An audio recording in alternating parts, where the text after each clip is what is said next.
Hello అండి. ఈరోజు ఒక సింగిల్ పాట్లో సింపుల్గా చేసుకునే ఒక సూపర్ టేస్టీ హెల్తీ రెసిపీ చూపించబోతున్నాను. దీనికోసం చిన్న గ్లాస్ తోటి 2 గ్లాసులు బియ్యం తీసుకున్నాను, 1 గ్లాస్ కందిపప్పు తీసుకున్నాను. వీటిని శుభ్రంగా కడిగేసి నీళ్లు పోసి నానబెట్టుకున్నాను. 1 గంట ముందుగా ఇది నానబెట్టాను. తర్వాత మన ఇంట్లో ఏమేం కూరగాయలు ఉన్నాయో అవన్నీ తీసుకోవచ్చు. అన్నీ ఎక్కువ అయితే కూరగాయల క్వాంటిటీ ఎక్కువైపోతుంది కాబట్టి ఎక్కువ వెరైటీస్ ఉన్నాయి కాబట్టి తక్కువ క్వాంటిటీలో తీసుకోవాలి. చిన్న బంగాళదుంపలు 2, 1 క్యారెట్, ఒక 3 పచ్చిమిర్చి, 4-5 దొండకాయలు, 1 బీట్రూటు, 1 బీరకాయ, 1 దోసకాయ, కొన్ని చిక్కుడుకాయలు, కొంచెం బచ్చల కూర, 1 క్యాప్సికం, 2 వంకాయలు, 1 టమాటో, 1 ములక్కాయ, ఇవన్నీ నేను తీసుకున్నాను. మీ దగ్గర ఏమేమి కూరగాయలు ఉంటే అవన్నీ తీసుకోవచ్చు. కాకరకాయ లాంటివి కాకుండా వేరే ఇంకే కూరగాయలు ఉన్నా కూడా తీసుకోవచ్చు. కాకరకాయ అంటే చేదుగా అయిపోతుంది కదా, అందుకని. ఈలోగా నేను చింతపండుని శుభ్రంగా కడిగేసి వేడి నీళ్ళు పోసి నానబెట్టుకున్నాను. కూరగాయలు ఇవన్నీ కూడా ముక్కలు కట్ చేసేసుకున్నాను. అల్లం కూడా వేసుకోవచ్చు ఇందులో, అల్లం ఉంటే. ఇవన్నీ ముక్కలు కట్ చేసేసుకున్న తర్వాత స్టవ్ మీద చిన్న కుక్కర్ పెట్టుకుని కుక్కర్లో ఇప్పుడు మనం నూనె వేసుకుని తాలింపు వేసుకోవాలి. తాలింపు కోసం శనగపప్పు, మినపప్పు, ఆవాలు, జీలకర్ర, ఎండుమిర్చి, ఇంగువ, కరివేపాకు, జీడిపప్పు ఇవన్నీ వేసుకుంటే బాగుంటుంది. తాలింపు ఎక్కువగా ఇష్టం లేదు అనుకుంటే ఆవాలు, జీలకర్ర, కరివేపాకు, ఇంగువ, కొంచెం జీడిపప్పు వేసుకుంటే బాగుంటుంది. నేనైతే కొంచెం తాలింపు ఎక్కువే వేస్తాను. కొంచెం కటకటామంటూ ఉంటే తాలింపు చాలా ఇష్టం మా అందరికీ కూడా, అందుకని నేను పోపు ఎక్కువ వేస్తాను. ఇవన్నీ వేగిపోయిన తర్వాత వీటిని ఎప్పుడు కూడా తాలింపు సిమ్లో పెట్టుకుని సన్నసగ మీద చక్కగా ఎర్రగా వేగేలాగా వేయించుకోవాలి. పోపు అంతా కూడా నిదానంగా ఎర్రగా వేగిన తర్వాత తాలింపునంతా తీసేసుకుని పక్కన వేరే ప్లేట్లోకి పెట్టేసుకున్నాను. తాలింపు తీసేసిన తర్వాత అదే బాండీలో కొంచెం నూనె వేసి మనం కూరగాయల ముక్కలన్నీ కట్ చేసి పెట్టుకున్నాం కదా, ఇవన్నీ వేసేయాలి. కూరగాయలు ఎన్ని ఎక్కువగా వేసుకుంటే టేస్ట్ అంత బాగుంటుంది. సొరకాయ, గుమ్మడికాయ, కంద ఇలాంటివి కూడా ఉంటే అవి కూడా వేసుకోవచ్చు. ఈరోజు నా దగ్గర అవి లేవు కాబట్టి నేను అవి వేయట్లేదు. ఇంట్లో మన దగ్గర ఉన్న కూరగాయలు అన్నీ కూడా వేసేసుకోవచ్చు. ఆకుకూరలు కూడా వేరే మన దగ్గర ఏ కూరలు ఉంటే ఆ కూరలు అన్నీ వేసుకోవచ్చు. ఇలా చేయడం వల్ల కూరగాయలు ఎక్కువ క్వాంటిటీ తీసుకోవడానికి వీలవుతుంది. ఇవన్నీ వేసేసాను కదా, వీటిని ఒక 2 నిమిషాలు కొంచెం వేగనిచ్చి ఒకసారి బాగా కదపాలి. కూరగాయలన్నీ వేగిన తర్వాత వంకాయ ముక్కలు అన్నీ వేసాను. కూరగాయలన్నీ వేగిపోయిన తర్వాత దీనిలో మనం కొంచెం పసుపు వేసి తర్వాత మనం చింతపండు పులుసు, బియ్యం, కందిపప్పు కడిగి నానబెట్టి పెట్టుకున్నాం కదా అది, ఇవన్నీ ఒక్కొక్కటిగా వేసేయాలి.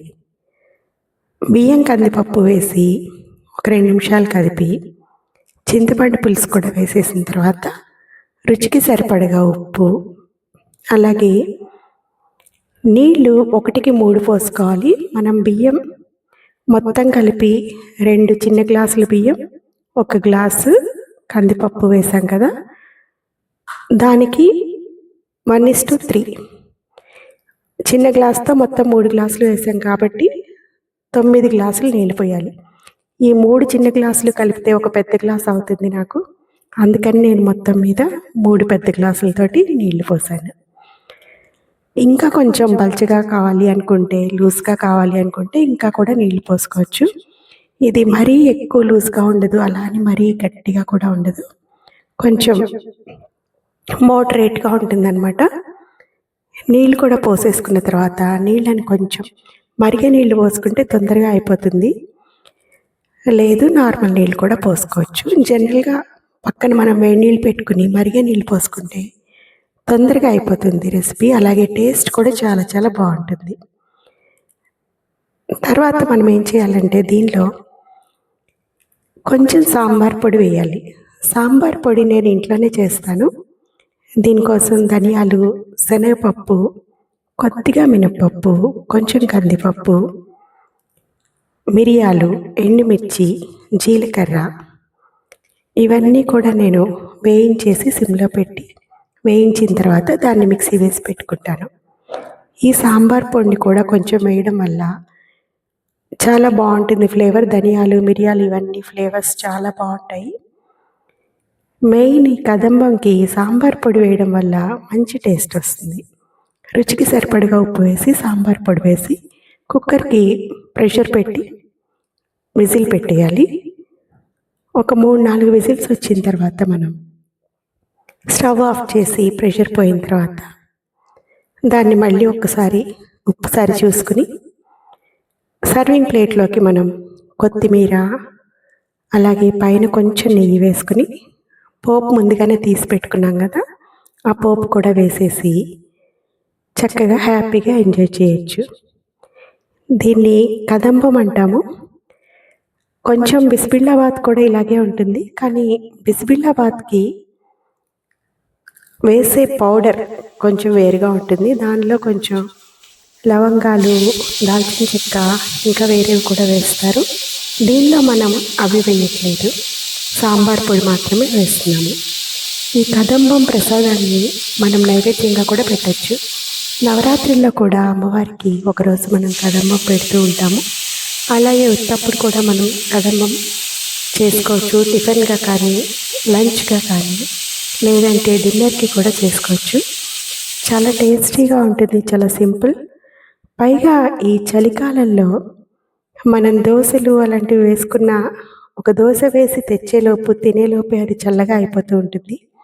కానీ ఇది కదంబం చాలా చాలా వేడిగా ఉంటుంది. చాలాసేపు కుక్కర్లో మనం అలాగే ఉంచితే కొంచెం పెట్టుకుని తిన్నా కూడా మళ్ళీ ఒక అరగంట తర్వాత కూడా ఇంకా వేడిగానే ఉంటుంది. అంటే టిఫిన్కి ఒక్కొక్కసారి వచ్చిన లంచ్కి కూడా వేరు టైమ్స్లో వచ్చినా కూడా ఇది వేడిగానే ఉంటుంది. సర్వ్ చేసినప్పుడు ఒక అరగంట గంట వరకు కుక్కర్లో అలా ఉంచడం వల్ల చక్కగా ఈ సీజన్లో చలికాలంలో వేడిగా ఇలాంటివి తింటే చాలా బాగుంటుంది. అలాగే చేసుకోవడం కూడా చాలా సింపుల్. అలాగే అన్ని రకాల కూరగాయలు ఉండడం వల్ల దీనిలో పోషక పదార్థాలు కూడా చాలా ఎక్కువగా ఉంటాయి. చూసారు కదా ఎంత కలర్ఫుల్గా ఉందో. అలాగే టేస్టీగా కూడా ఉంటుంది, చాలా హెల్దీ. ఇలాంటి మంచి రెసిపీస్ కోసం ఇంకా ఎవరైనా మన ఛానల్ని సబ్స్క్రైబ్ చేయకపోతే తప్పకుండా సబ్స్క్రైబ్ చేయండి, లైక్ చేయండి, షేర్ చేయండి. ఫైనల్గా ఇలా గార్నిష్ చేశాను. పైన కొంచెం నెయ్యి వేసుకుంటే చాలా చాలా టేస్టీగా ఉంటుంది. ఈ జీడిపప్పులు ఇవన్నీ తగులుతూ తింటూ ఉన్నప్పుడు చాలా చాలా టేస్టీగా ఉంటుంది. మిరియాలు, అల్లం, ధనియాలు ఇవన్నీ ఫ్లేవర్స్ కూడా దీనికి చాలా బాగుంటాయి. చూసారు కదా, చాలా సూపర్గా ఉంది టేస్ట్ అయితే. Thank you for watching.